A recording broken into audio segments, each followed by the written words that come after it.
Tumba thanks, Mr. Sharath. Thank you very much. First of all, congratulations to all of you all, the would-be people that will come running to. So I'm very happy, both of us are very happy to be here with all of you all. I think this is the first time I'm meeting all you youngsters or people like you. So we look forward, idu bandu ondo lecture session illa, idu interactive session. Dr. Harini shuru ಮಾಡ್ತಾರೆ. She is the head of the Department of Public Policy, Manipal Academy of Higher Education. I am there as a professor of practice. I come with practice, and that's how it is. Over to you, Dr. Harini. Thank you. Ellargu nama greetings. Nanu native Kannada speaker illa.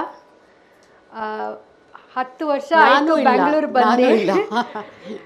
ಇವಾಗ ನಾನು ಕಲಿತಿದ್ದೀನಿ. So I will sort of like mix Kannada and English if it's all right with all of you. Thank you so much for your encouragement. Okay, as Dr. Annapoorna introduced, the story of me being here is very curious. Sharath called me and he said, "Ma'am, we want you to address our B.CLIP batch with a very curious title, and that is actually social readiness assessment." Okay, and I've a background on this is that I'm coming from academia and research, and I've always been a researcher. I spent around a decade at IAC Bangalore with different multidisciplinary teams working on sustainability, environment, ecosystems, and a lot with Sanke Lake, which is just adjacent to our campus. It was like our backyard lake. ನಾವು ಅಲ್ಲಿ ಹೋಗ್ತೀವಿ, ಒಂದು HSBC ಬ್ಯಾಂಕರ್ಸ್ಗೆ group ಬರ್ತಾರೆ, ಅಲ್ಲಿ ನಾವು measure ಮಾಡ್ತೀವಿ, water quality ಎಲ್ಲ measure ಮಾಡ್ತೀವಿ, ವ್ಯಾಲ್ಯೂವೇಟ್ ಮಾಡ್ತೀವಿ, ಆ ಥರ ಸಿಟಿಸನ್ ಸೈಂಟಿಸ್ಟ್ ಪ್ರೋಗ್ರಾಮ್ ಎಲ್ಲ ಕೊಡ್ತೀವಿ ನಾವು. So it was a very nice experience for me being there at IASC, but I felt something was missing. It's because, yes, as researchers and as academicians, we are looking at a lot of things, but how to translate that to what's useful for the society? So that is where my research took off, and I was associated with the National Institute of Advanced Studies, Bangalore, and while I was there with the Energy, Environment and Climate Change team, the whole process of my thinking oriented me towards what we now call as Environment Social Governance, ESG, and we did a lot of government projects, especially with central government project, impact assessment of environments, how actually all the projects and ideas that the government brought were actually evaluated and how they are performing. So those were the areas that I worked closely on. And now when I came to Manipal Academy of Higher Education, which is where I head the Department of Public Policy now, I was given a very, very, very interesting space there. And I'm really grateful to Manipal for bringing this sort of environment, because they told me, see, this course is going to be totally transdisciplinary. It's almost like what you all are doing here. We are growing across domains. I'm no longer just an environmental scientist, I'm no longer just a social scientist, but I'm actually moving on into how this is being implemented for society and integrating different disciplines together. Okay, so that was a very special place, and we have a Master of Arts in Public Policy program currently at our university, which we run as a 2-year program, and very much in alignment with what you all do. So I'm very happy and thankful for Sharath and team for having me here today. That was a short introduction. As I begin the presentation today, I want you to look at these pictures very closely. Okay, let's take a few minutes. These are very interesting pictures that you see here. I hope I'm not in your way of vision. Okay, anybody visited this? How did you feel, ma'am? It was so crystal clear, ma'am. Very crystal clear? River in Bengalore. Okay. Was this the scenario that you saw there actually? Yes. Beautiful. What were your feelings, ma'am? Yeah, it was like we were flying, not... Okay. Very nice observation. Flight. Because easily we can see the depth. Bottom, right? So clear. How did it make you feel? Actually, it was it's so clear, the water, it felt like we can just take it in our hand and drink it. And when we went up from the road, when we see from the top, it's like we could see the depth of everything. Okay. Did you have that feeling of floating, like ma'am said also, like floating, or Yes, yes. Okay, that's nice. Okay, then let's move on to the next photo. Anybody been here? Maybe not this part of Yamuna River, some other part of Yamuna River. There's a popular prayer we have in which Yamuna features, Gange che Yamune chaiva Godavari. That's something that is popularly told even in small pujas that happen. But look at the state at which we have finding it. This is one part of Yamuna which is not known to many, and not so many go there. But even inside that you can see one person praying, right? I especially mentioned this because there's a cultural and a religious association that we give to rivers and river bodies and water bodies. And you see there's a person there staying in between all this and praying. Does it affect him, you think? How? He seems really at peace with it. Like you said, it is so nice to be there at that river, and seeing the bottom and having that floating feeling. He doesn't seem so perturbed by it. Don't you think? Okay, let's go on to the next photo. Namdu, Alsur Lake. How many of you have gone there? How many of you have? Wow. How many of you have dared to go into it? I think that's more important. Gone there almost every day. Dare to even step into it. Yes. Now. It is. Now. Even then, how many of us have dared to go, even if it's maintained? Great. That's good to know. I go for a walk every day. Not in the lake, shore I guess, area developed, right? This is 5 years ago. There was a situation where there's that sewage area that you find, water is let into. What do you think these are? Fish kills, mixture of solid waste, fish kills and plastics. Okay, so this is what we have found a few years back. Let's move on to another picture. Anybody has a memory of this Alsur? None of us were born, I think. Maybe not directly. Did your parents or grandparents or grandparents talk about this? So look at how beautiful it was. You can see from the temple, you can see the lake. There is a cultural, religious, local association and a memory about this, the environment about it, right? When, if we ask probably our great-parents or grandparents who have seen this, they will have a memory of Alsur Lake like this only, right? And we have a different memory of Alsur Lake. We even have two different memories, one of very polluted and one very clean now. And possibly our children will have three such memories, clean, unclean, whatever. These are the different snapshots that we carry. So these are some of our environment and social memories that we carry with each other. So why am I talking about it? So now let us come back down to earth to what we call as urban environment. I'd like to little bit talk about this, okay. The reason why we it's apparent basically to all of us, we mismanage our resources. We don't manage it so well, but it happens all the time. It's not just with what is given to us public resource or natural resource, even our own resources. We'll throw our books somewhere, we'll throw our slippers somewhere and try to keep finding it out, and we won't get it when we want it, and when we don't want it, we'll get it. So these are the kind of mismanagement we always do. We end up doing, that is human nature.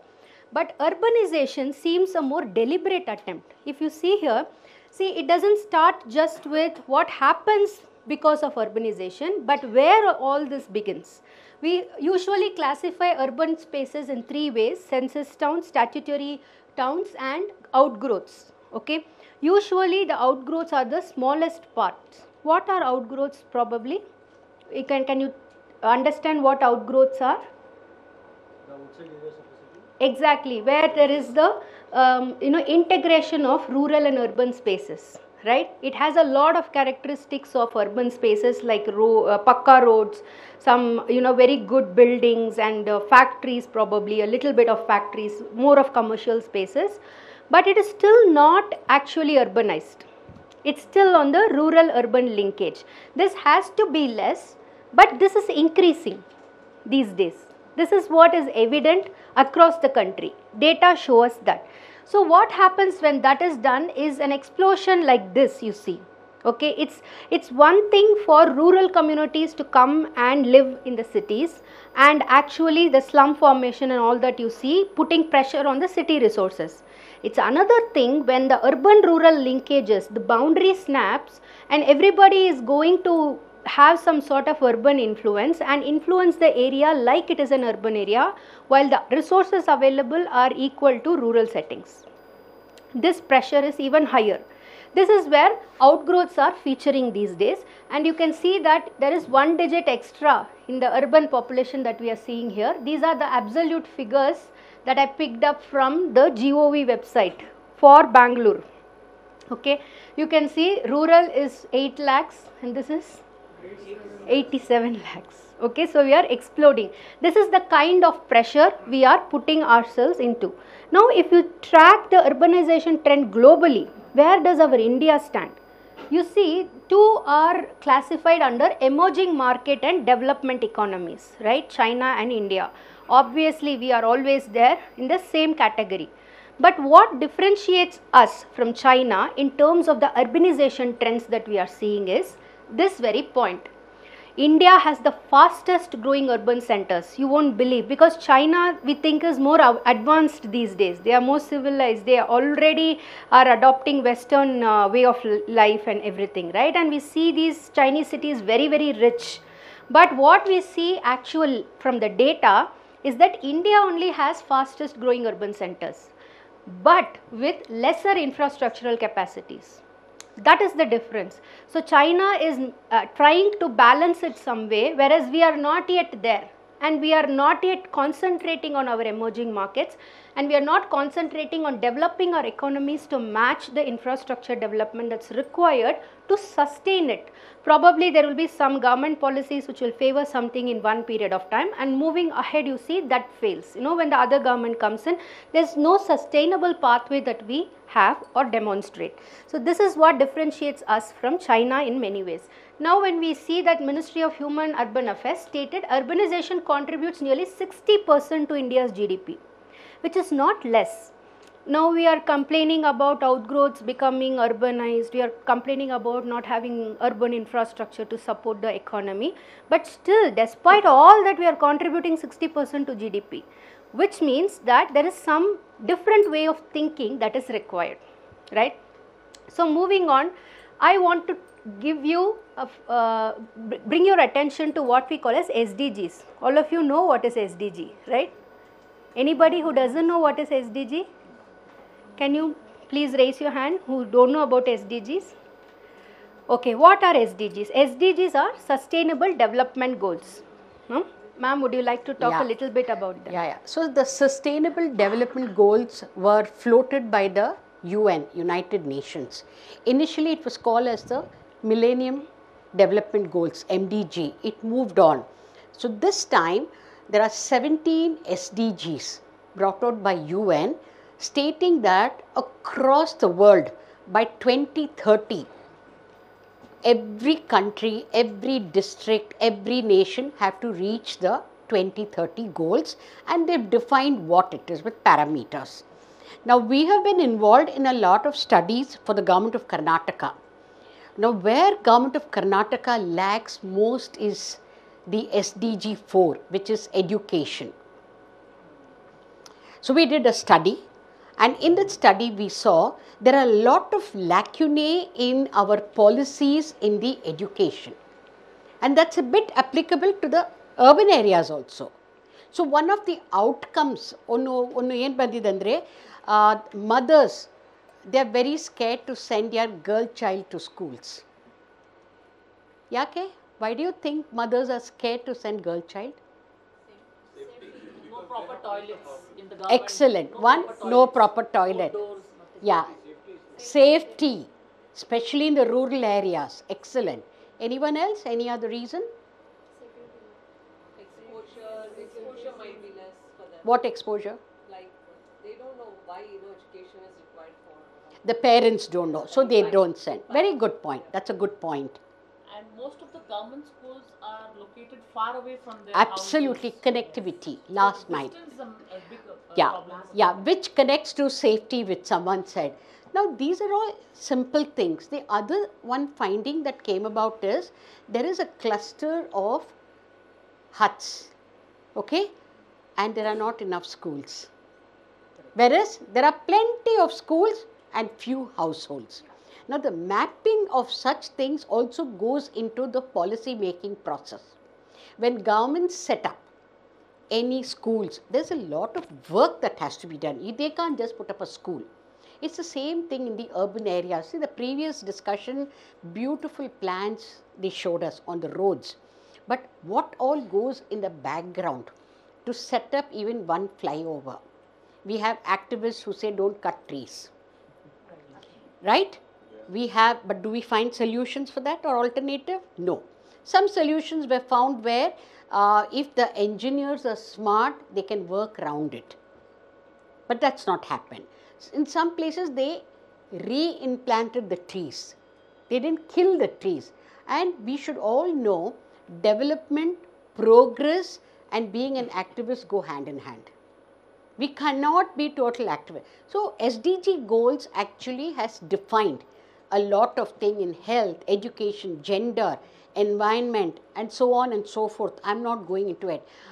One of the important things that is happening in all government is localizing SDGs. I don't think it will be a bad idea for all of y'all to go back to the internet and just see which are the 17 SDG goals. I don't want to take that whole class over here. ಏನು ಹೇಳ್ತೀನಿ ಅಂದರೆ ಎಲ್ಲ SDGs ನೋಡಬೇಡ್ರಿ. Take the human development 1, 2, 3, 4, 5, 8 and 11. ಬಾಕಿನೂ ನೋಡ್ರಿ. But main is human development, gender ಇದೆಲ್ಲ. Think as young would-be leaders. What is the change I would like to bring in my little constituency, in my little area? ಇಷ್ಟು change ತೊಗೊಂಡು ಬಂದಿದ್ರೂ ನೀವು, it impacts a lot. ನಾವೇನು ಮಾಡ್ತೀವಿ, ನಾವು ಹೇಗೆ ಮಾಡ್ತೀವಿ, ನಾವು ಮಾಡೋ ಹಾಗತ್ತದ ಅದನ್ನಲ್ಲೇ ಕೂತ್ಕೊಳ್ತೀವಿ, ಏನೂ ಮಾಡೋದಿಲ್ಲ.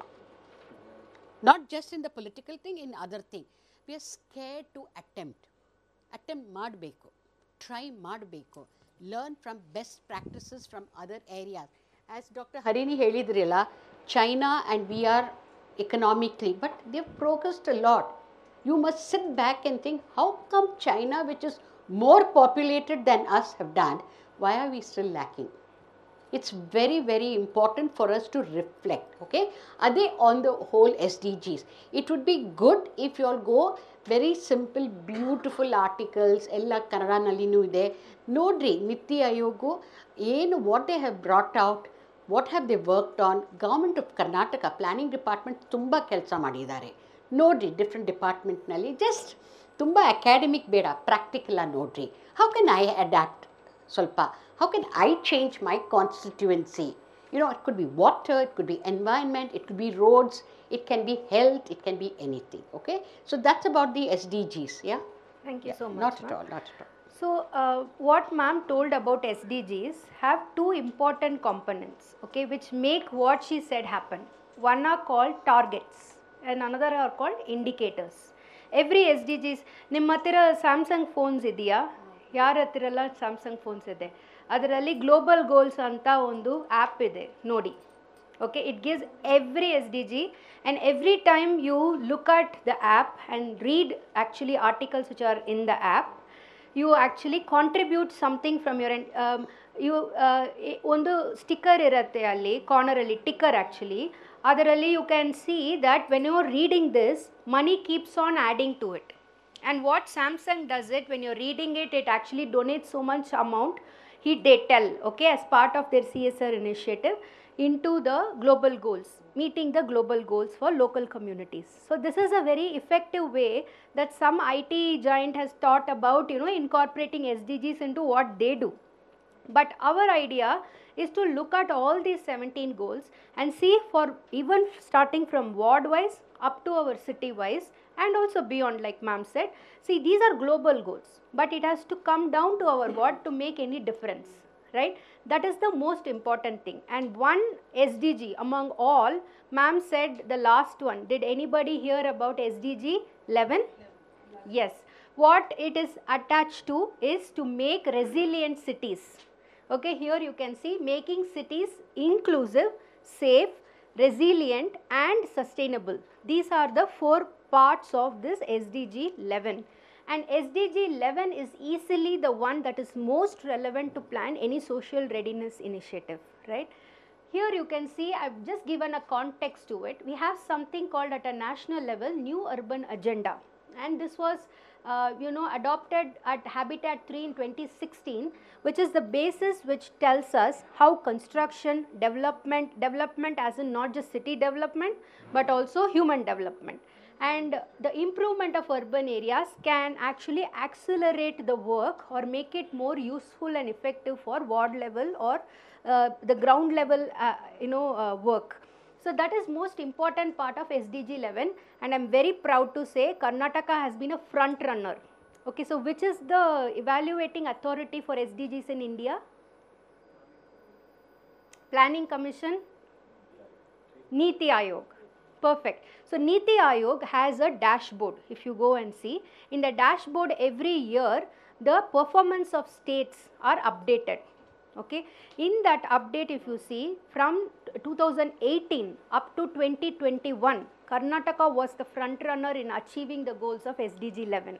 Okay, yeah, let's clap louder. Yes, it's very important because the initiatives that are shown, so how they classify: achiever, not yet there and very poor. Okay, so these are the 3 categories that they are qualitatively and also quantitatively, both mixed methods they are achieving. But what happened in 2021 is we dropped. 2021-22 rankings dropped.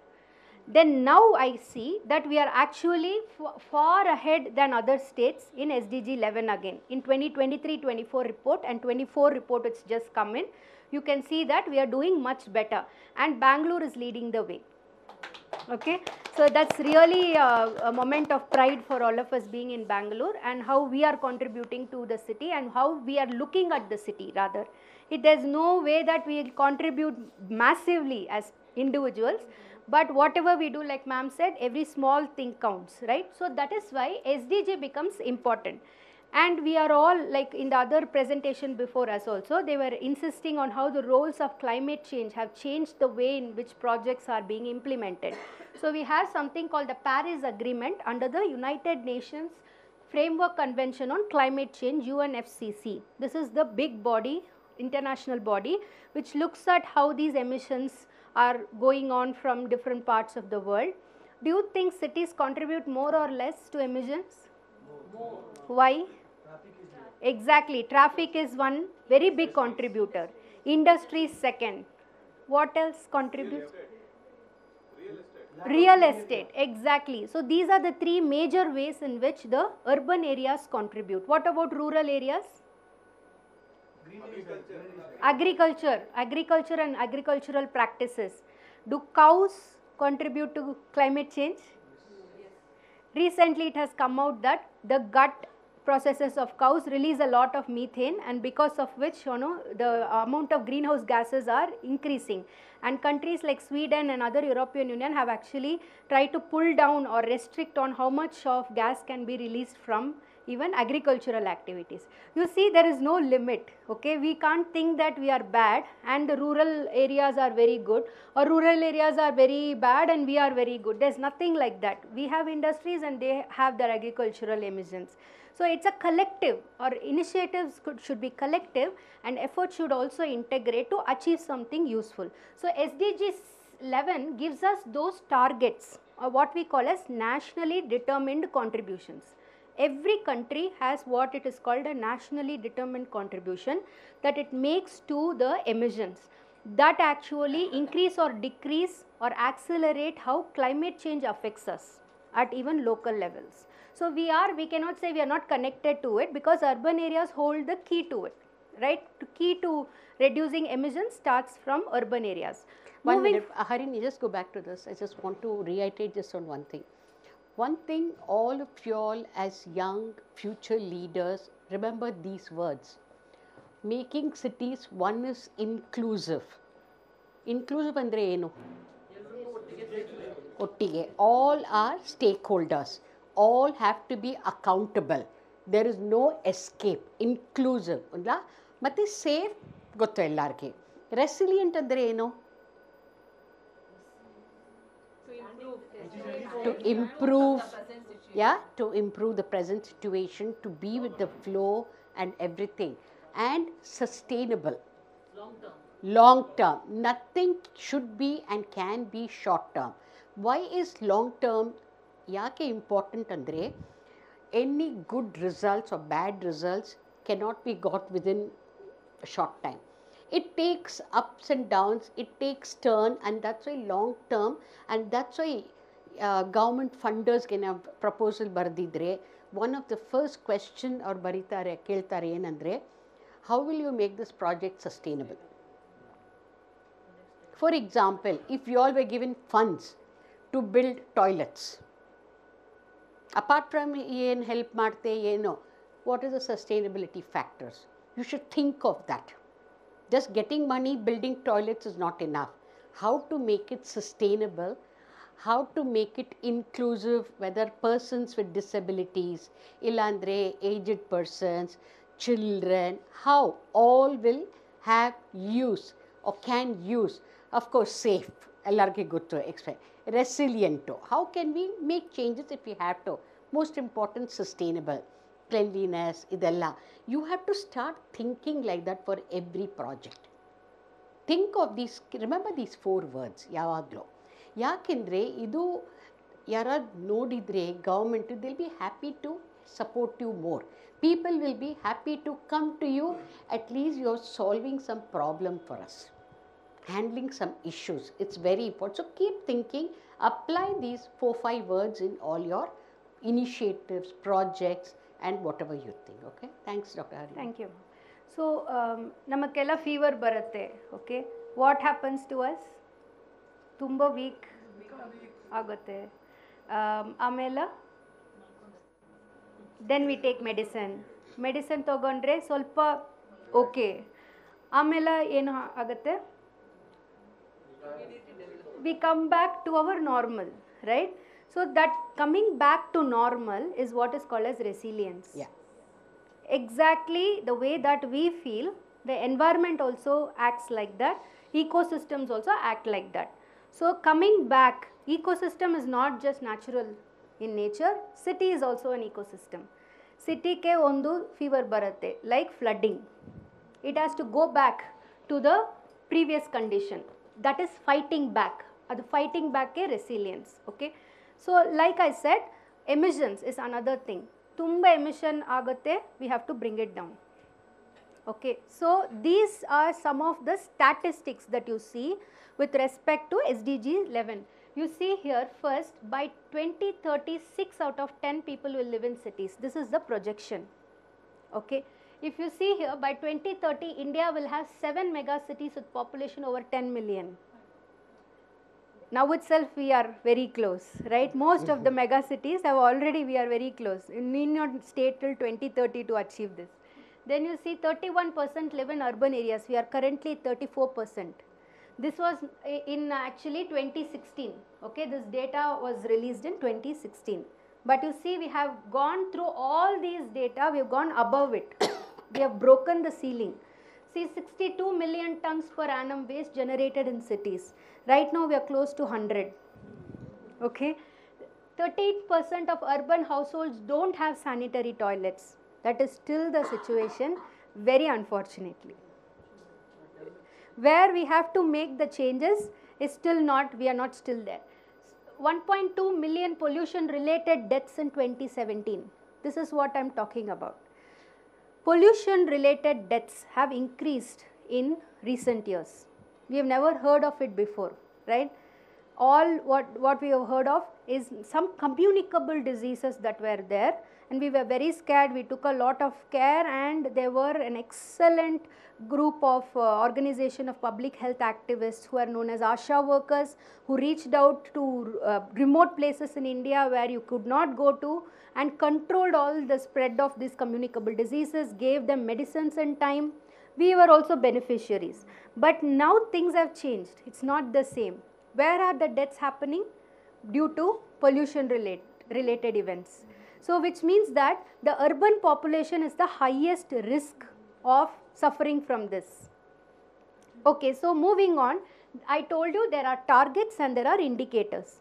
So with these targets and indicators, we have a better way to address these challenges. If you see these targets, first one, safe and affordable housing. Second is affordable and sustainable transport systems. Third, SDG 11 is inclusive and sustainable urbanization. Fourth is protect the world's cultural and natural heritage. Fifth is reduce the adverse effects of natural disasters. These are all something that we have close eye on, and it is not just global, it is very, very local. See here, reduce the environmental impacts of cities, very important. Like I told you, we have to reduce if you want to reduce the pollution related deaths. If you see, provide access to safe and inclusive green and public spaces. There was so much discussion on this earlier, and I was really happy to be part of it.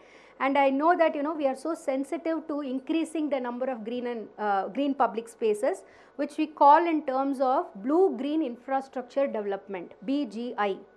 This is something that the Western world has adopted into most of its governance policies. Wherever actually buildings are coming up, in Bangalore we have sort of sensitization to it. We know, or we have little knowledge about it, but it is not there everywhere in India. But the urban cities do require to have 70% of their spaces planned as blue-green infrastructures. Only then can we move on towards realizing the other SDG goals that we are seeing here, the targets that we are seeing here.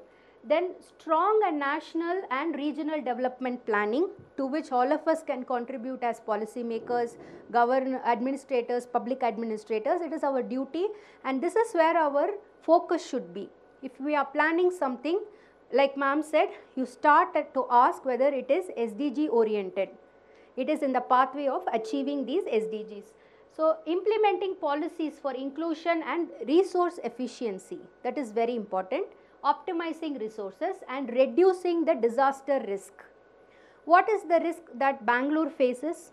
What risk of disaster do we face the most? Flooding. All of us know it. We know it. But did people 10 years before know about it much? They might have. 10 years before it was still there. I'm going to show you an example. 20 years before? Not much.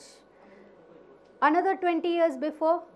Not at all. So something has changed on the landscape, which has actually necessitated us to look at these disaster related risk. And it's not just looking at it, we have to measure it and we have to monitor it. Both are important.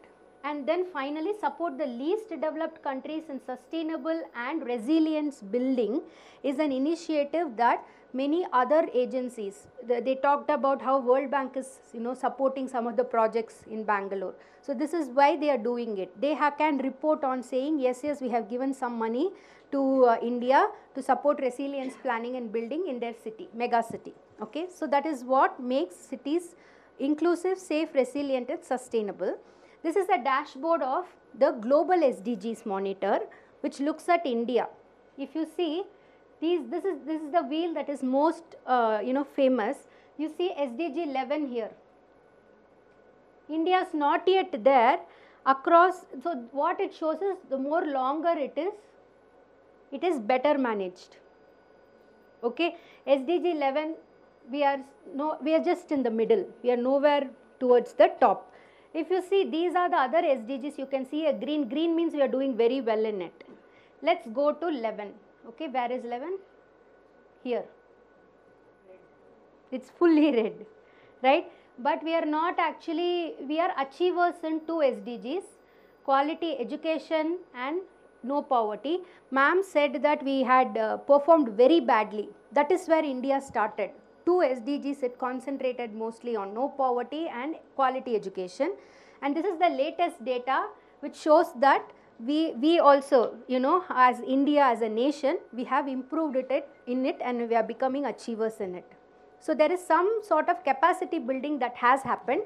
We should also always acknowledge the positive impacts that we have as much as the negatives. So that's why I thought to show you this. Okay, so there is one country in the world where the country as a whole has been achiever in every category. New Zealand. Okay. See, actually in island countries, it's a challenge because islands have very less resources and it's far away from the mainland, which means that resources have to come from somewhere. Most of it has to be imported, and you have to wait for those resources to come and to be used. But New Zealand, you see, despite being an island nation, it is an achiever in the world. In fact, this actually, my son, he's in class 7, he was just looking at this dashboard along with me and saying, I thought no country has been achiever. Even USA is overall actually not an achiever. It says major challenges remain for USA. So I said, oh, I thought that, European nations will be far ahead in many of the SDGs, so they may be overall achievers, but no.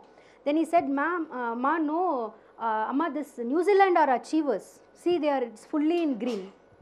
So when I saw that, I was really surprised to see that they are achieving in every SDG listed. So if it is possible, that means it's only by increasing their capacity building, by training, by sensitization, and looking at the key targets and fixing them one by one. This all what would have helped them to achieve these goals. And so our message first is to be ready to address these SDGs. Okay. So moving on, society and development, from all the examples that we have seen now, rests upon how developmental projects add societal values. First of all, we question, is any project adding a societal value? Then we are saying, is it creating an enabling ecosystems of change?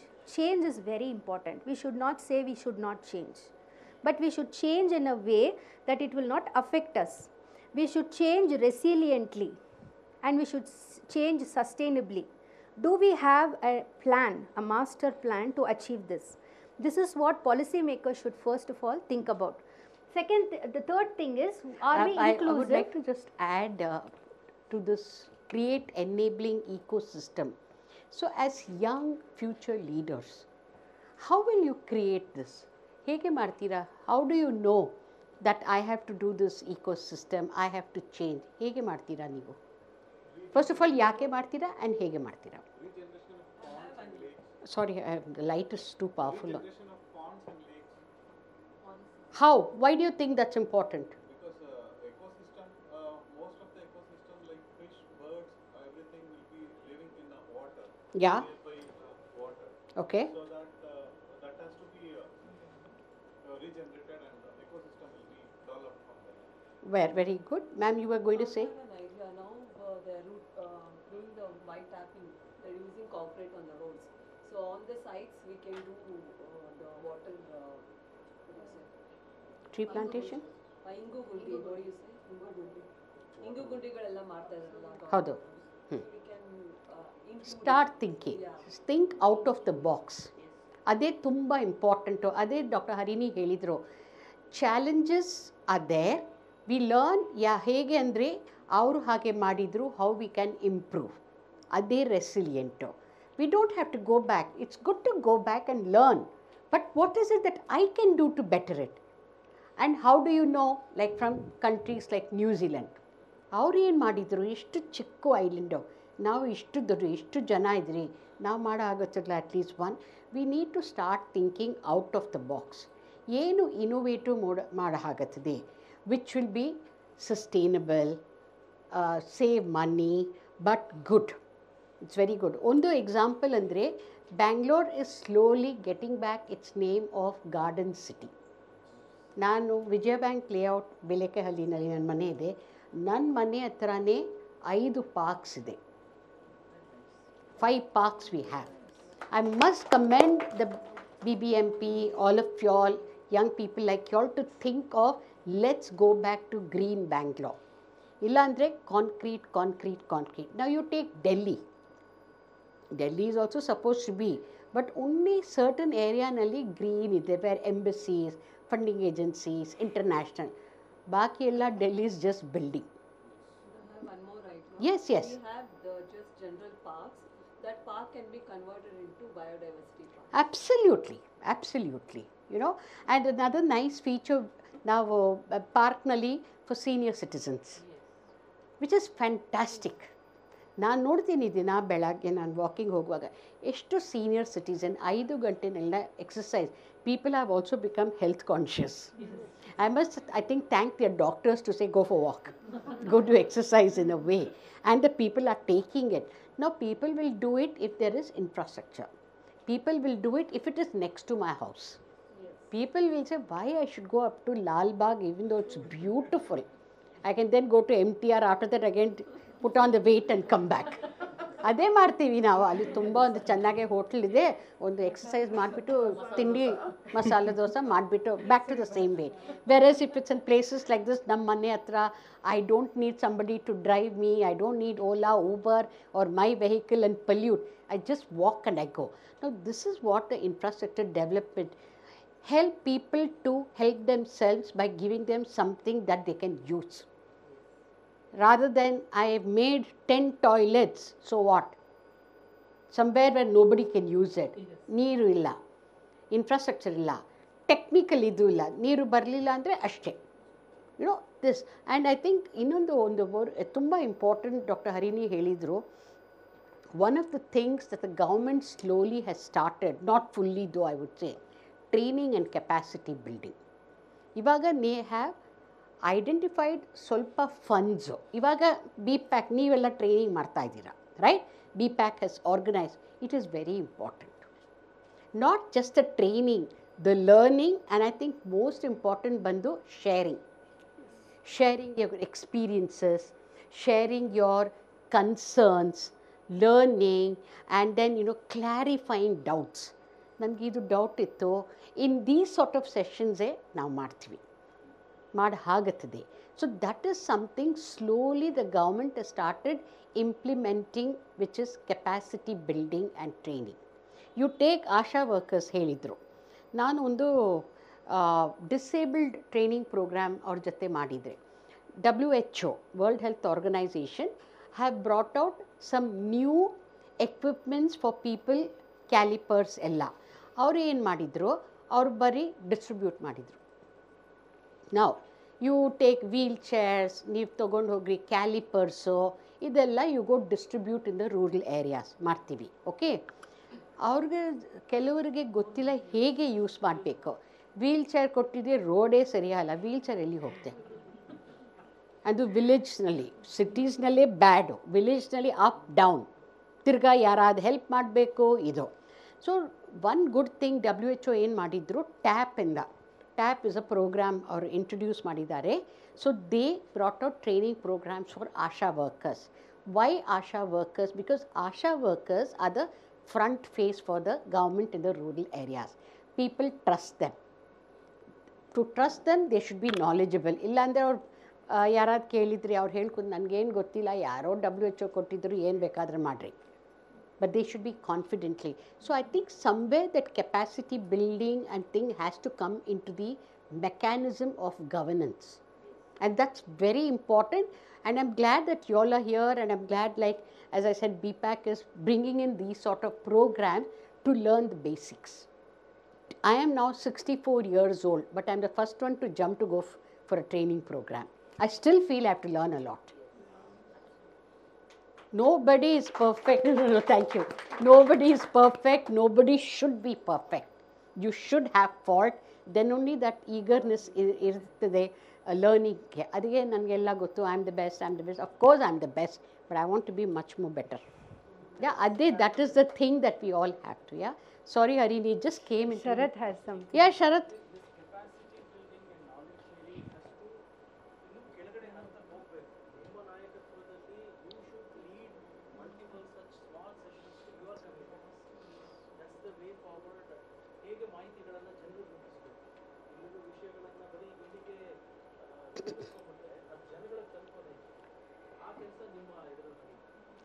Very important point. So leaders should lead, then only people will follow. And this is a class of leaders. So I think the best possible way we can discuss these issues at whole. Yeah. So coming back to the point I was making on the inclusive of needs and expectations, very important. And moving on to this becomes very important and pertinent, especially when we look at these two periods of time. One, when the resources are less, but you have to manage the outcomes nevertheless, right? This becomes the core issue for any leader. Resources will always be less, but you have to prove You have to bring out the outcomes. How will we do it?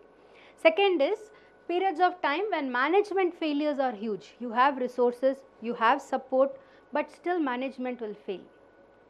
These are typically what we face as leaders in day-to-day lives, and also when we are, even the leadership is something very internal, right? If you are having a conversation with somebody to whom you are actually sharing something that you know, that is also leadership, that is knowledge leadership. But when you are doing that, there is apt to be, you are giving 100%, but that person will take only 20 or 30 or 40%. Some will actually be very interested in what you are saying and absorb everything.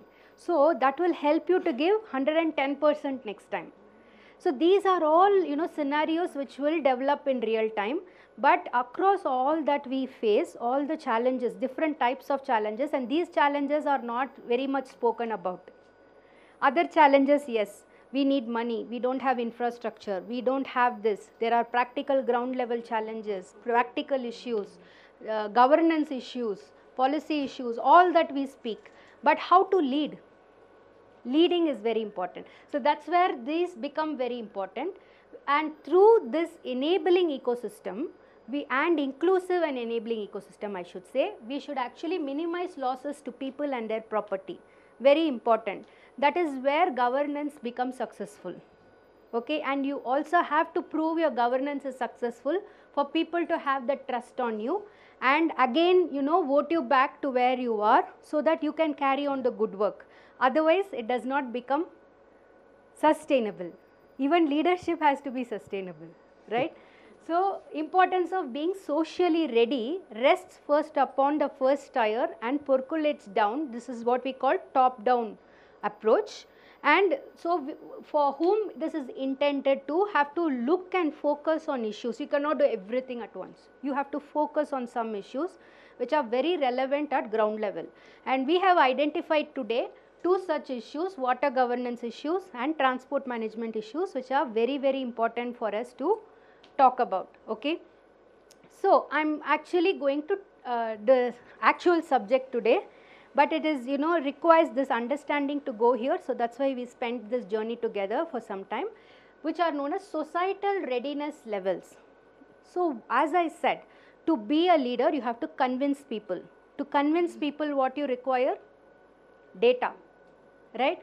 Without data, if you go tell them yours was successful, he was, his has failed, or yours have failed and they have been immensely successful, nobody is going to believe it. If you say, for example, if India says, for example, we have brought down the NDCs or emissions by 50% from last time, and these are the figures, official figures that we have estimated or monitored, then everybody understands. Or if you say from a city level, Bangalore is the city which contributes the highest GDP in the country. We can say that, but with how we will say? Economic indicators, social indicators, governance indicators, good governance indicators. With that we will say, right, your GDP has increased 50% in the next year. So that is how we can talk. So to talk about anything, we need frameworks which will help us monitor the performance over time. And that is where the readiness levels becomes very important. Okay, readiness actually is a measure that was proposed by the Innovation Fund of Denmark. You can see this is their website and you can actually go and check this. It's a very, very comprehensive website where lots of reports over the years are available, and how they framed this readiness assessment framework is also given there. So readiness is actually defines the acceptance level to certain technology. You can see all that's listed there: technology, product, process or intervention. All 4. Technology we know. Societal readiness for technology. Are we ready to adopt mobile? Yes. We were over ready, right?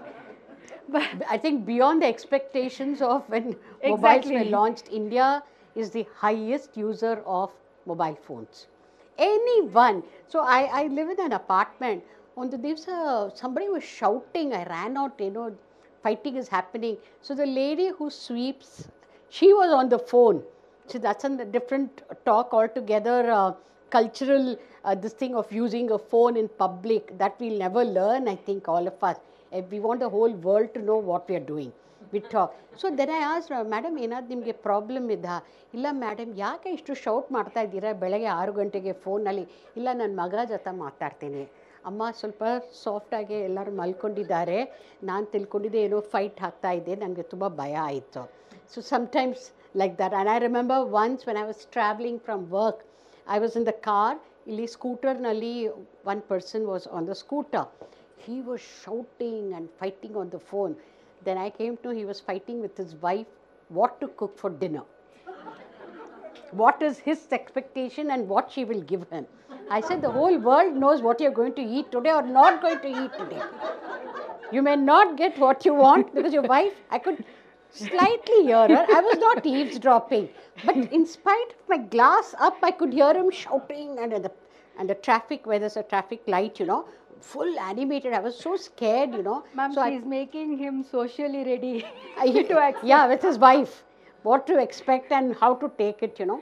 So sometimes, and as Dr. Harini said, sorry, I diverted a bit because I just wanted to bring technology, mobile technology. I think India tops in using it.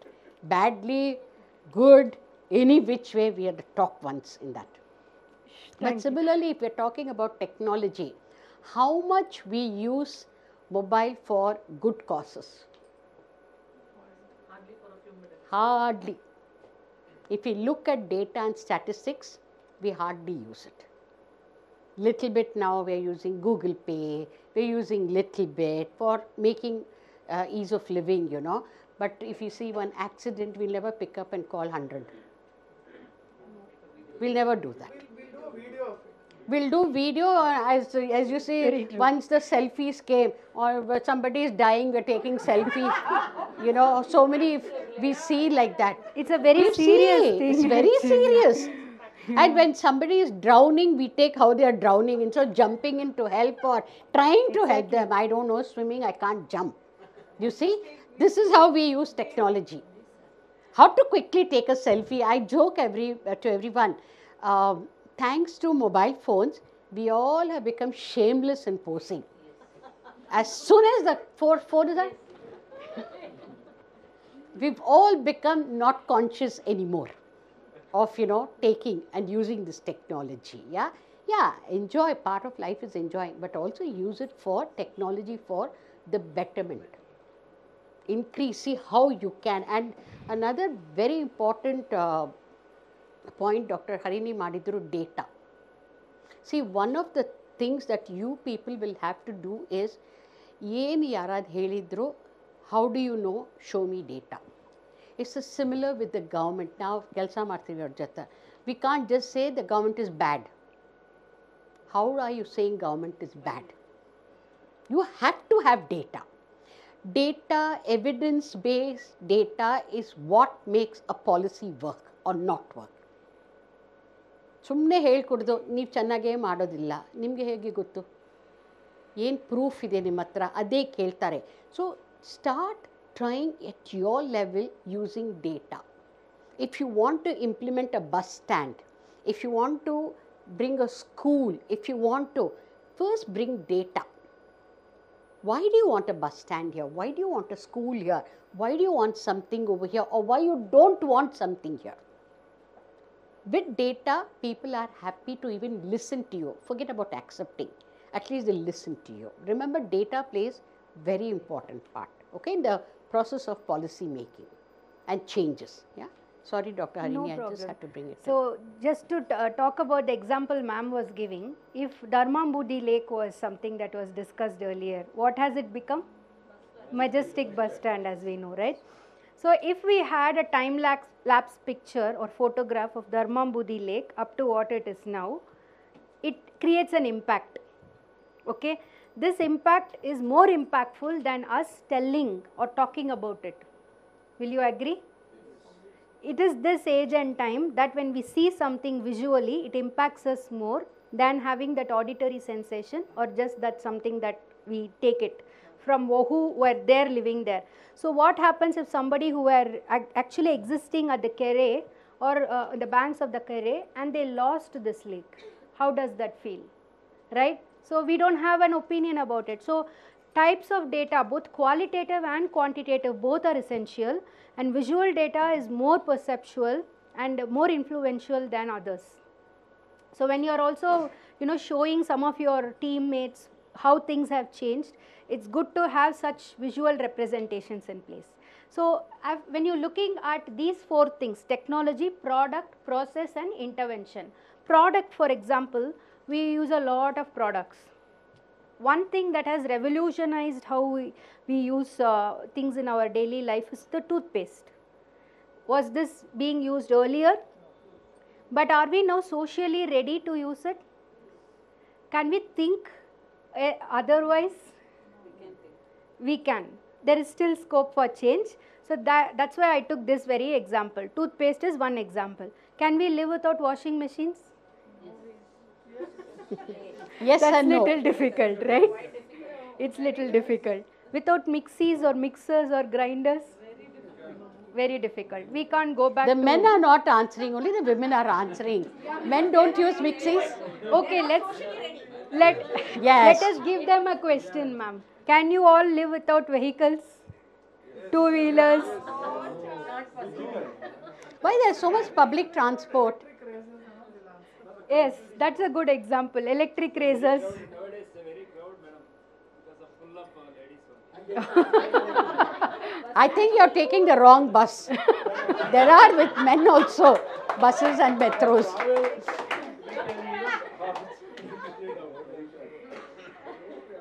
So these have become something that we are actually thinking about widely in terms of the readiness of usage, right?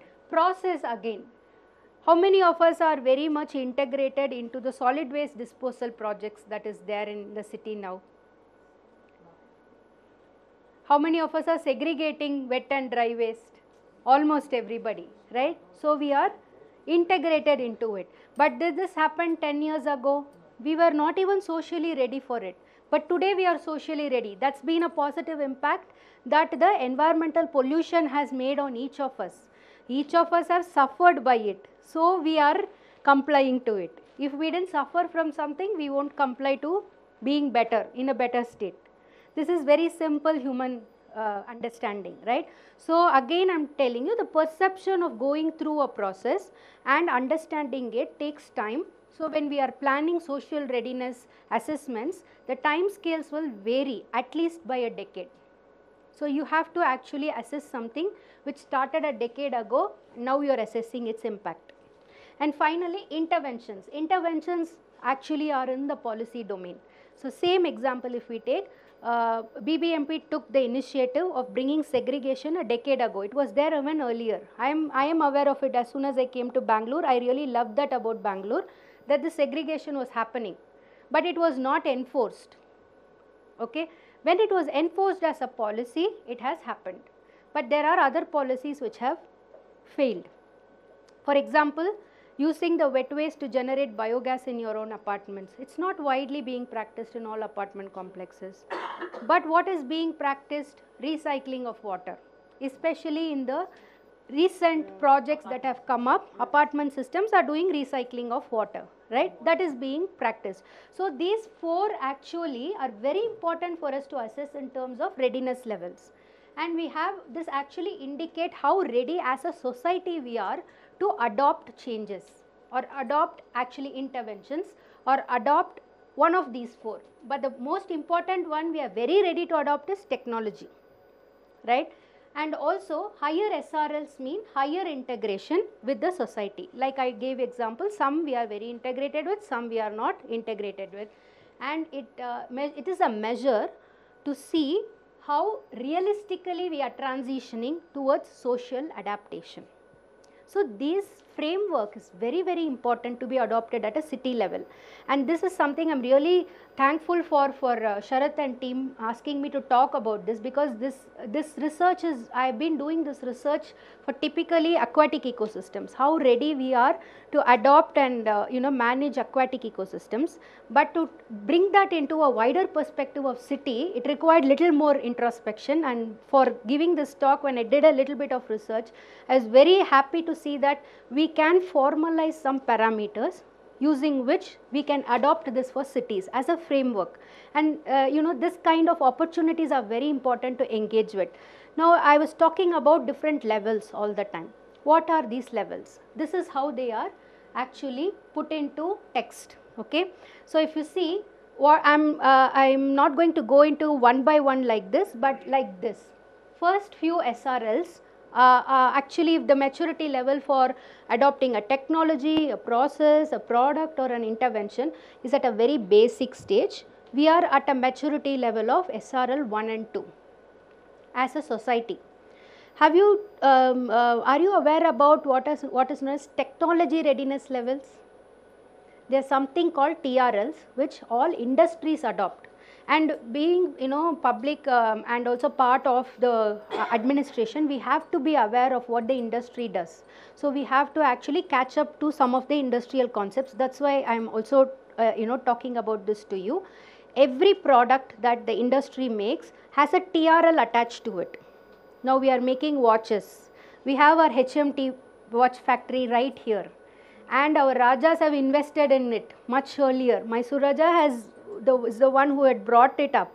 So we are at a high TRL level compared to many others. But do we buy these watches?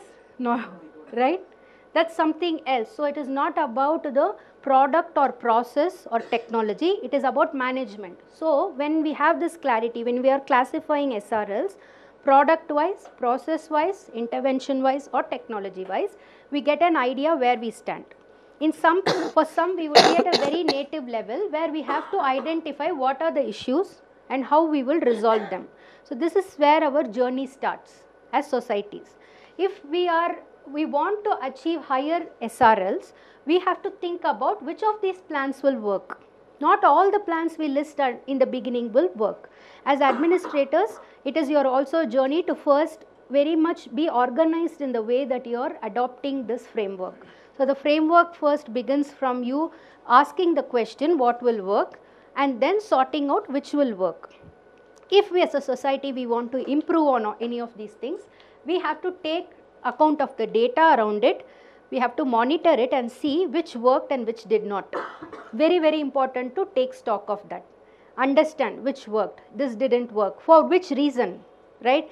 Like I said, it can be sometimes fund reason, it can be sometimes management reason, it can be sometimes simply that the society did not accept something. Even though it was the best, it was offered the very best, they will not accept it. Okay, so and finally, who benefited by it? This brings us to the inclusivity solutions, right? Inclusivity is important when if you have to climb a higher SRL or societal readiness level. Is the vulnerable section of the society has equal access to the facilities that the rich and the highest classes have. Bangalore has one such example. What is that example? We are at a very high SRL level in that factor. Ma'am's also mentioned it. Well, no. Garden City. Parks. We are at a very high SRL in parks, right, across the country. And this is something we have to report on. Like we have as much access, the lower classes have as much access as the higher classes when you divide them as a strata of society. And one very beautiful thing I know, there are public swimming pools in Bangalore and it's accessible to everybody. And everybody comes and uses them. That is the beauty of it, right? There are, even my son, my husband, we actually, in summer times we look forward to going and using these swimming pools and they are actually integrated into the parks. Many of the parks have this swimming complexes, which makes it aesthetically and also societally very useful for people to access. So that is that inclusivity that we have brought in. But we do have to bring in inclusivity in terms of how disadvantaged people and vulnerable people actually access these resources. We are still lacking there. But we are at a higher SRL compared to others. That's an example. Second is the solution that you are giving ready for adaptation and integration in the society. Toothpaste we don't think about, as much we don't think about using mobiles. Actually we cannot think about living without it. It's so integrated into our lifestyle. We cannot even live without it, right? But most of us had desktops in our homes, which we thought we cannot live without it. Nowadays, it's all laptops. Now it's phone also. We don't even need a laptop. Yes, phones have the equal capacity like a, or even much better than a laptop to function, right? Harini, just go back to that slide. So we can also reduce the screening time and make use of Yeah. Absolutely. So I just want to add on to what Dr. Harini told about this. Now think of the entire SRLs from a policy making process. When we want to bring change, obviously you, me, Dr. Harini, B.CLIP cannot bring the change. But we are one of the stakeholders who can attempt to bring change. Now look at how a policy decision maker looks at our change. The first thing that they like to hear from you is, yes, what are the issues, right? So there is this cycle that goes through making the policy. One thing that Dr. Harini brought out was who will be benefited, how will they benefit, do they have. So when we as a research organization or an academic institution write recommendations through our evidence-based research, we try to bucket the problems into 3 pockets. The first pocket is what we call, they are primarily called the 3F. Okay, the first one is function. What are the activities that need to be included for the government to make the change? The second F is the functionaries. Functionaries are, do we have the right people? Does the government have the right people? Do they have the relevant people? Do they have people knowledgeable? The third F is finance. Do we have money? So remember, when we are trying to bring in change or you're trying to bring in change, try to adapt this 3F mantra. See, having a bucket list of, I want to do this, I want to do this, we'll not even do one thing. We always say in our research, start small. Do something that has resilience, that has sustainability, that is acceptable by all the stakeholders, and how do we come down to? The moment we start doing ಸ್ವಲ್ಪ, then the cycle will start to bigger thing. Whereas ನಾವೇನು ಮಾಡ್ತೀವಿ, first ಅಲ್ಲಿ ನೋಡ್ತೀವಿ, of course ನೋಡಬೇಕು, but first ಇಲ್ಲಿ ನೋಡ್ರಿ, start small. ಅವಾಗ stakeholders, government also will come with us. So try and adapt this 3F mantra when you think of doing something wherever. Thanks, Dr. Harini. So when we are testing social readiness, we have to ask these questions. First question is, how ready are societies ready to accept changes necessitated by the time and the status of economy? It's not like ma'am said we can adopt all the solutions that are there, that we have to prioritize. So first question is this, okay. Second is, how ready are the governments and the governance to implement the same? It's not just whether societies are ready, governments should also be ready. And third is for us to measure in terms of human development, in terms of the SRLs, especially if it is for urban area, it should be for urban area and contextualized to urban area. So we should ask, are these proposed SRL solutions going to increase human development, our measure of human development, okay. So using this, now we are going back to our pictures, okay. I want to ask you to give a label or a mark, SRL level, to each of these lake ecosystems here. Let's try and do it, okay. You how do we judge this before? There were some parameters you all saw together. What were they? sustainable. Okay. So this, now the question is, when I am saying this, what comes to our mind? What I should actually judge? You all thought about it. What is she telling? What should I actually evaluate? Right? That is still not clear. Let us go to that point now. What should we assess? The quality of the water. Quality of ecosystem, right? So quality of ecosystem is dependent on the status, first of all, how it's looking, right? So that actually gives us an idea of whether it is polluted, not polluted, etc. on one level. Second parameter is, this is maintained like this, right? Is there a maintenance aspect to it? Is it there or not? Okay, it may be there. So that is the second parameter. Third parameter is, how people are integrating to it. So those 3 questions I told, are we ready, are the resources ready, is the governance ready, and are the people maintaining it for themselves, their use and their development. These 3 questions. Now can you give a SRL to this lake? You can just attempt, there is no right or wrong answers, anybody can say. What SRL is the management of this lake at as a society? Highest, what number? Out of, so I showed you the SRL levels, right? 0 to 10. 10 out of 10, okay, very good. All of you agree 10 out of 10? Everybody, anybody thinks otherwise?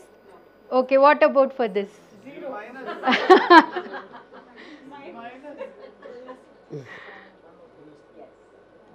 Okay, what should we ask to judge this completely?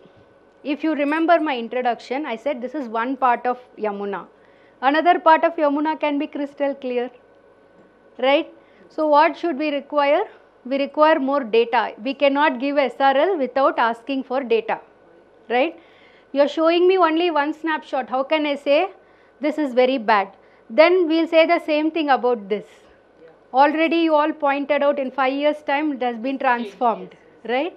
So we may not be here, but we are actually growing towards here very soon, right? At what SRL were they? They were at 10. So over time we see that it has declined. So that also we should account for. SRLs will change over time. So we have to go back to those 3 questions and ask all those 3 questions again and consider the 4 F's that ma'am mentioned, okay. So now need for social building means actually accounting for opposites and contrasts. Opposites are 2 policies can be opposing each other and we never know about it. Like for example, changing civic infrastructures versus changing the city dimensions itself. City dimensions may vary vastly and civic infrastructures may be more towards modernizing rather than covering the base infrastructure that's required. These are actually opposite ways of development. So what the policies adopted should not be opposites. In other ways, they can also be contrasts. For example, there can be rapidly changing corporate structures or economic structures, whereas what we are looking at is more improving the livability in terms of real estate. Okay, corporate structures, one example can we give for this? From the COVID time, real estate was booming, city was growing, people were investing in real estate, then COVID happened. Everybody is working from home, right? When there is a boom, the real estate, one factor when we select house, what are the factors which go into selecting house? How far it is from our office, right? From schools, from public infrastructure that we require. And so we plan inherently to own some vehicle. Definitely. It's never like I'll be at a walkable distance, I will go. That's not a concept we are adopting. But when we are investing, then bank also tells us, please take loan along with, consider buying 4-wheeler along when you buy for your apartments. They'll give us loan. Everything runs on loan. We will take the money and buy 4-wheelers. We don't think about emissions. We don't think about the other things at that time. First, our basic needs have to be satisfied. Then we will give to the society. That's the usual reasoning that we have. So when we are having that, it means that we are actually trying to increase the livability quotient individually. But as societies, it's a different quotient. Okay. When it comes to a different quotient, there is a contrasting situation that's created. Whereas suddenly some disaster strikes like COVID and there is no use for your 4-wheelers or 2-wheelers. You are not even leaving your home. You invested more on 4-wheelers and some people actually, customize their cars so much like they are going to live in it forever. That's true also. In traffic jams, I've seen people have these dashboards made so that they can eat without the food spilling because you're going to stand for 1 hour in the traffic. You need to eat without spoiling your upholstery or car interiors, right? That's going to cost you more. So all these customization, everything goes into the car and it doubles, the price doubles. We invested in that. Now we are no longer using it. Some of them converted that into Uber, because some of them lost the jobs, which was a reality. They had to sort of, make sure that their lifestyles remained. So they had to do that. So these are contrasting situations which we may have to account for in terms of social readiness to adopt the change. And third is managing policies which go up and down, which fluctuate. For example, accelerated rise in the population versus the change in the demographics, more people migrating out. So city planners will say, okay, let us make space for, the trend, or that what is expected is Bangalore will grow 50% in the next 5 years. So let us make more habitations available. Let us pull in all more real estate people and ask them to invest in it, and we expand. But nobody comes in. What happens then?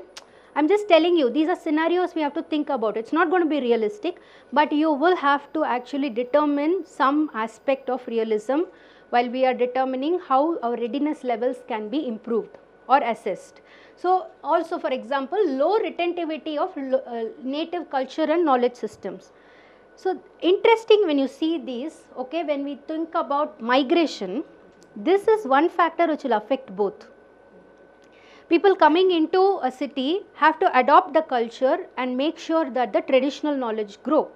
That has to be there. But it was also, like I said, this is the age of hybridization. There is also people bringing in new things which may be actually successful to run the city in a much better way, expanding the resource base. So that we have to find a balance between both. These are the aspects that we have to think about when we look at where the need for social readiness projects are.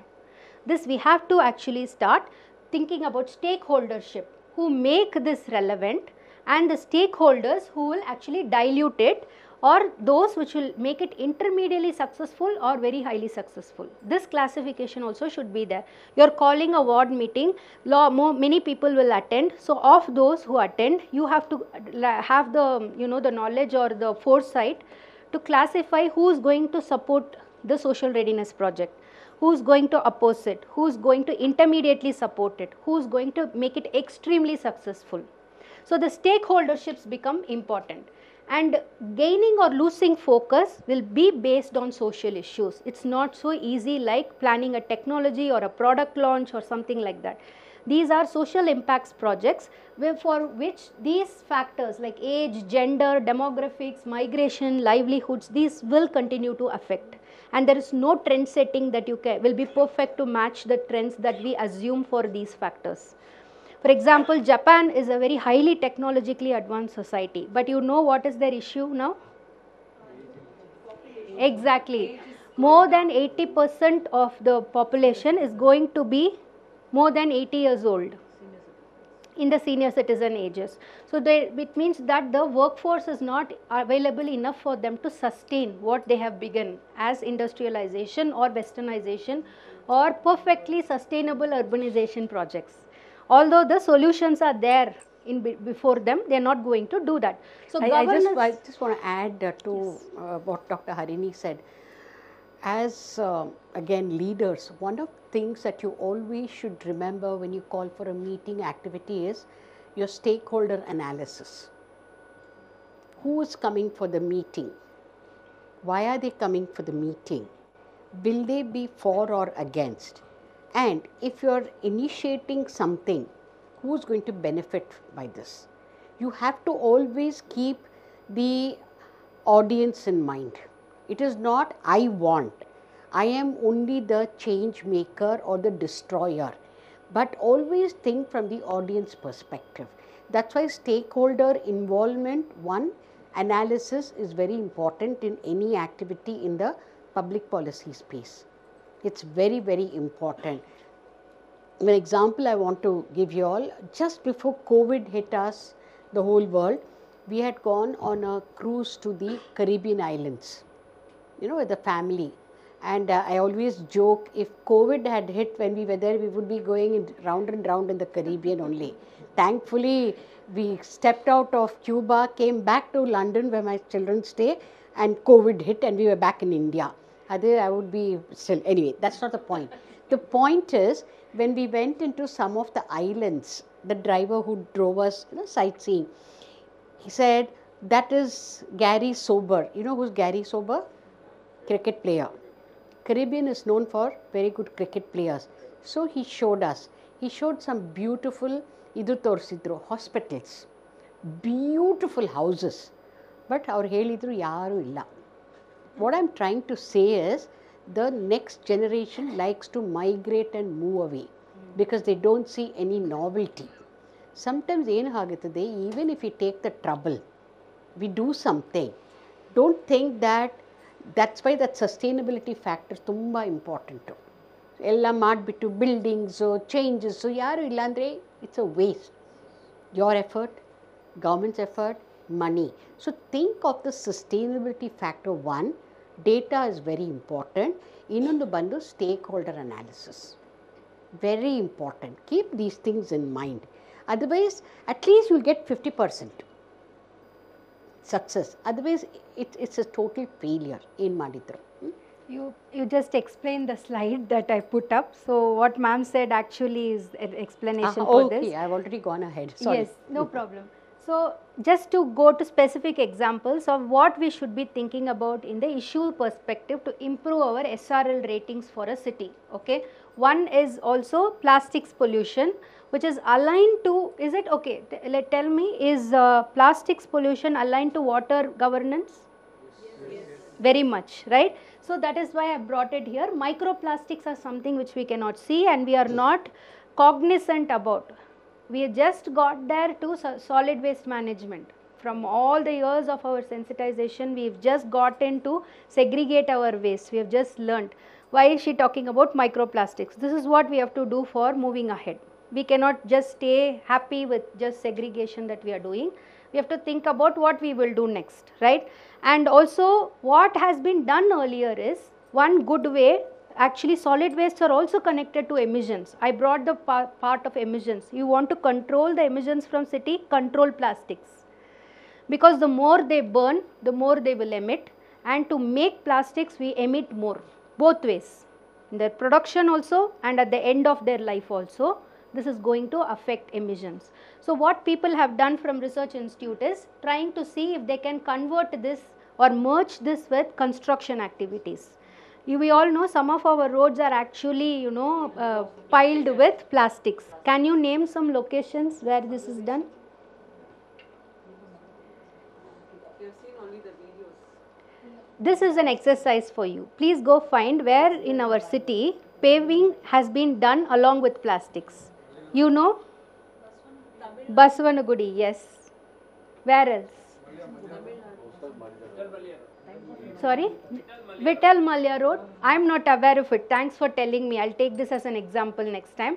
But I am aware that the road leading from Bangalore to Hosur is completely paved with this. Okay. So these are actually being incorporated, and again positive examples. We are mixing plastics with glass, recycling it and making it construction materials. But what is important? To see if they are sturdy and they will last for a longer time. It's not about some fancy engineering projects we are bringing and them failing in the next 5 years. This should hold ground and it should be sustainable solution. That is most important. They are also actually being studied in terms of their thermal properties. That's why, to make them more sustainable. Okay, and they are actually being paved like this along the railway lines to maintain the stability of the soil, which is very poor at those places, and that can actually help reduce the number of accidents. They have a direct correlation with that. So it gives us multiple solution to one issue. Also looking at retaining in wall units or construction units, that's becoming popular. We all like our houses to be designed these days.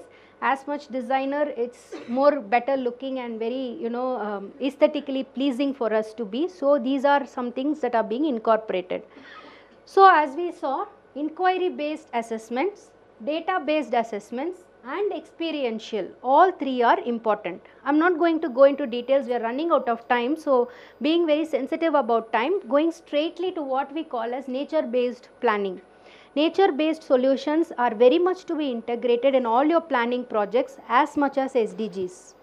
This is the trend that we are seeing, and this can significantly help us improve our societal readiness. Okay, so here you see using of design materials and process materials like I already spoke about. Apart from that, vertical green roofs. Have you all seen vertical green roofs? Yes. Where? Airport. Airport Road. Where have you seen? There's a brigade. building, if you see, it's a very, very nice, over the years I have seen sometimes the vertical green actually becomes vertical grey. Then it becomes again vertical green, if you have noticed. Because of the pollution, it becomes, you know, from the increasing number of vehicles on the Hebbala flyover, this happens. But it bounces back. That means it is resilient. I feel happy to see it each day when I go to our Manipal University. I have to travel through that. That is my very favorite landmark. Every time I have to, like a, usually we call that like a temple, we'll see. Like that I see that, and when I go. So this vertical green roofs are something we are incorporating. But what about silicon gardens? Okay, this is a very new concept. I'm not going to explain. Again, this is your homework. You see what silicon gardens are. Okay, but this is coming up in Bangalore again. Not very well thought about. One thing that we can think about is the structures like this, where these are multimodal green public spaces. This should go into as policy interventions. You are all talking about, somebody asked about how you will make when the planners were showing their plans, how you will make them, right? So a policy should come where urban forests area are increased. There is a national urban afforestation program that we have. And if we can tap those funds for our own zones and say, look, we want to increase our urban forests cover by this much. That's a better way of going to it than actually going to and fighting with governments and legislation and saying why only this % of green cover is acceptable. National Urban Forests, Urban Afforestation Program. It's also called trees out of forests. Trees out of forests. Okay, we do have a significant urban forest in Bangalore. Where, you know, where do we have a significant urban forest? Lal Bagh, yes. Second, Lal Bagh Kabban Park, okay, that area.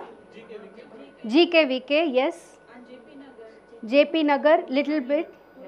Turali, okay. Bannerghatta. Bannerghatta is the most significant of the urban forests we have, and it is our treasure, right?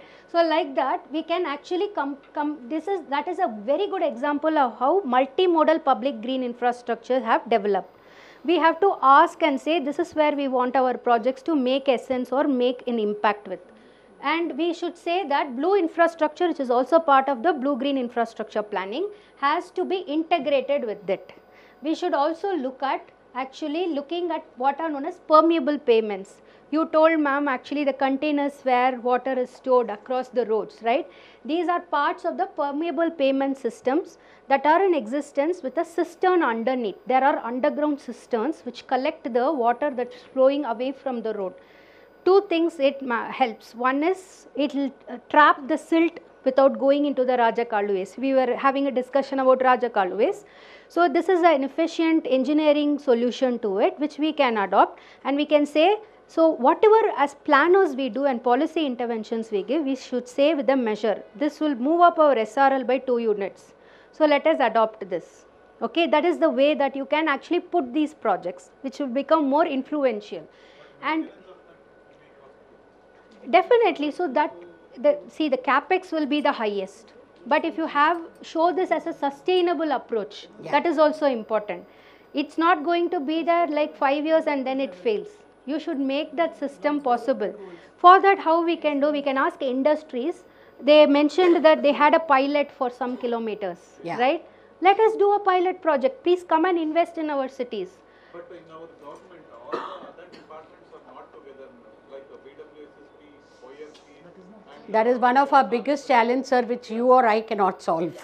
It is, you're right, you're absolutely right. After laying all this paver, some other people will come and dig the... Okay, let us do something. When we are doing these projects, let us popularize it to the world. If you keep popularizing, more investors will come in. You will see the impact. Yeah. That is why our SRL should also include technology as one of the modes in which we will operate. We have that infrastructure, so let's use that.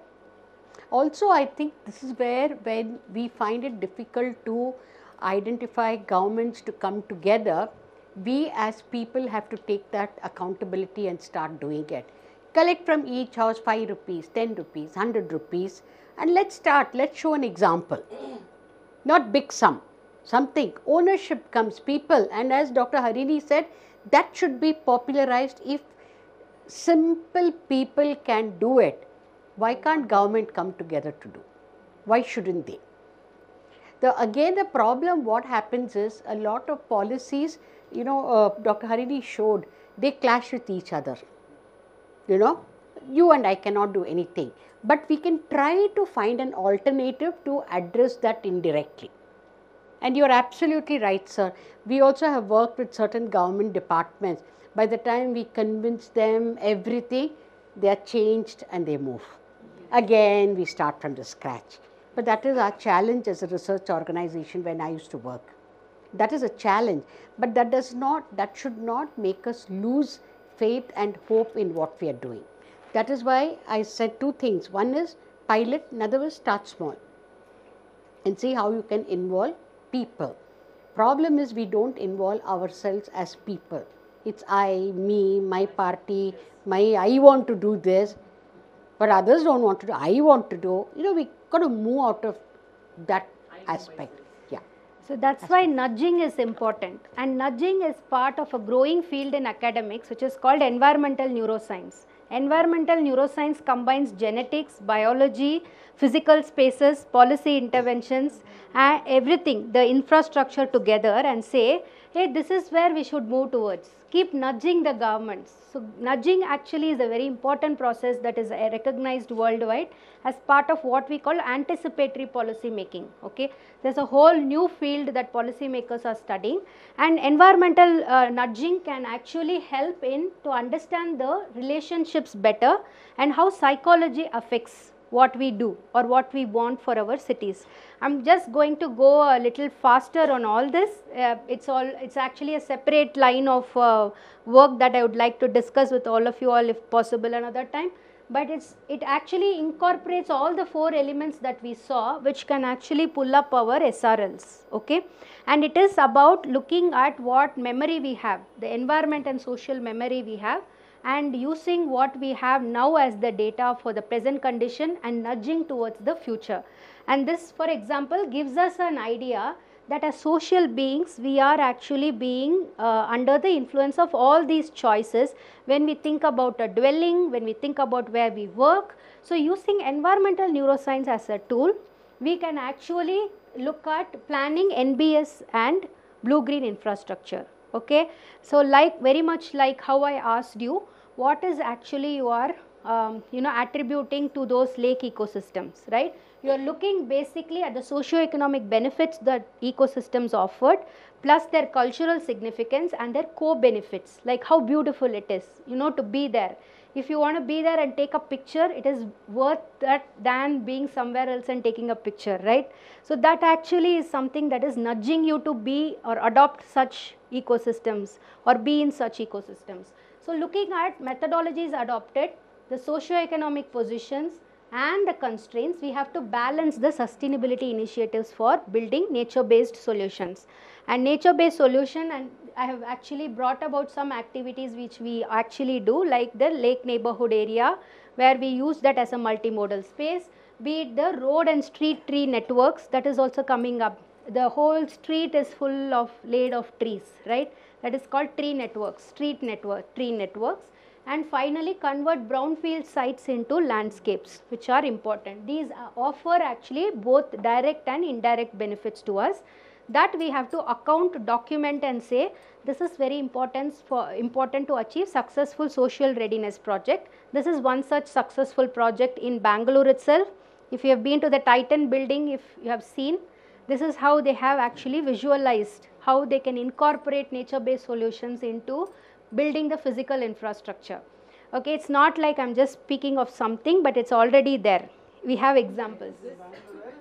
This is the Titan Mindscape building in Bangalore.